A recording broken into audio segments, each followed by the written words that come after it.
Saya mendukung atau sependapat dengan apa yang disampaikan oleh Pak Agus tadi. Memang kalau kita melihat persoalan di lapangan, ini kan berdasarkan data dari Badan Pusat Statistik. Beberapa tahun terakhir ini yang pertama terjadi penurunan kecenderungan penurunan luas panen.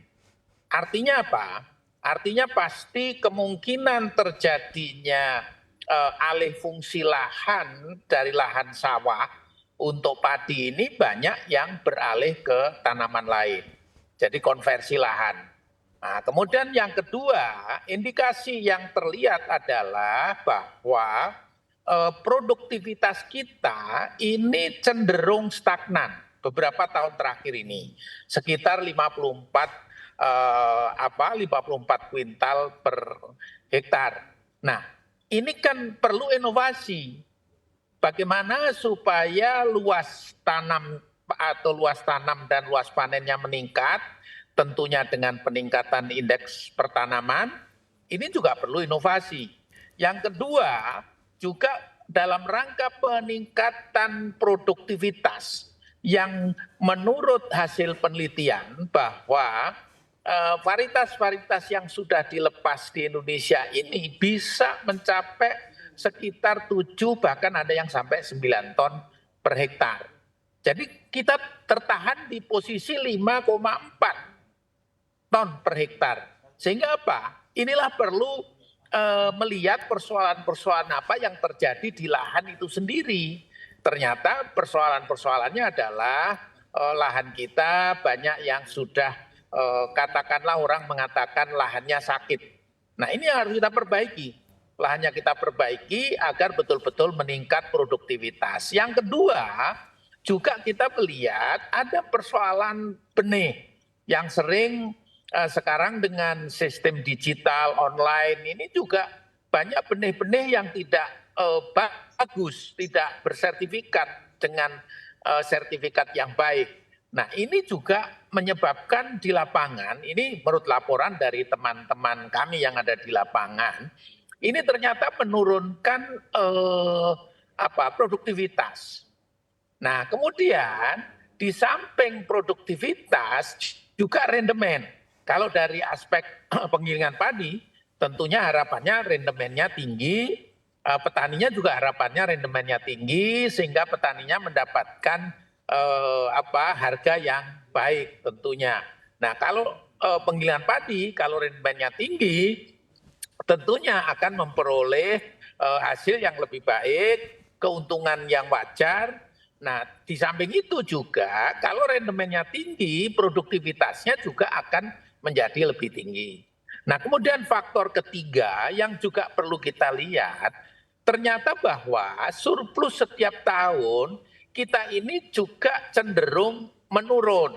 Kalau kita lihat data beberapa tahun terakhir ini, lah ini kan harus kita lihat kenapa kok menurun.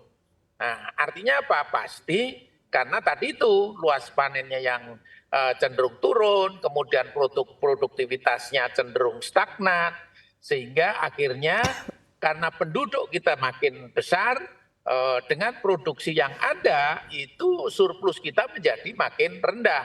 Padahal surplus ini diperlukan sebagai cadangan beras nasional.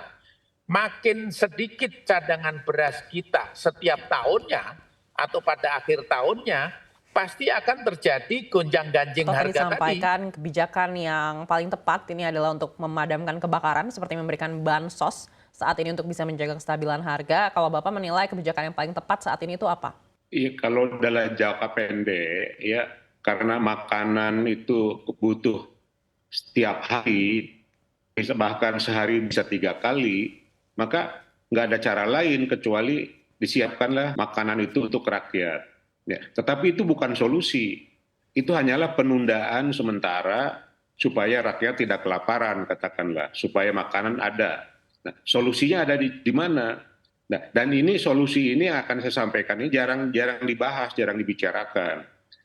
Yaitu solusi pertanian itu adanya di industri, ya, dan jasa. Kenapa? saya ingin mengatakan bahwa kalau industri itu maju, jasa itu maju, maka luas lahan per petani meningkat, bukan menggurem. Artinya apa? Kalau sekarang ini kita melihat luas lahan per petani itu menggurem, maka dapat dikatakan pasti industri dan jasanya tidak berkembang dan dia menjadi beban pertanian. Solusi jangka pendeknya impor karena nggak kekurangan, jangka panjangnya ini harus diperbaiki. Bertani itu sama atau analog dengan memberdayakan sumber daya lahan. Sumber daya lahan yang menggurem artinya mengecil itu kemampuannya untuk menghasilkan produksi. Nah, oleh karena itu pada kesempatan ini, ya mungkin dalam rangka meningkatkan ketahanan pangan ini, kita tidak berego sektoral, tidak parsial, tetapi kebijakan yang disusun harus komprehensif. Makanya saya pikir inovasi yang terhenti di Indonesia ini adalah dalam organisasi usaha. Puncaknya cuma sampai Gapoktan.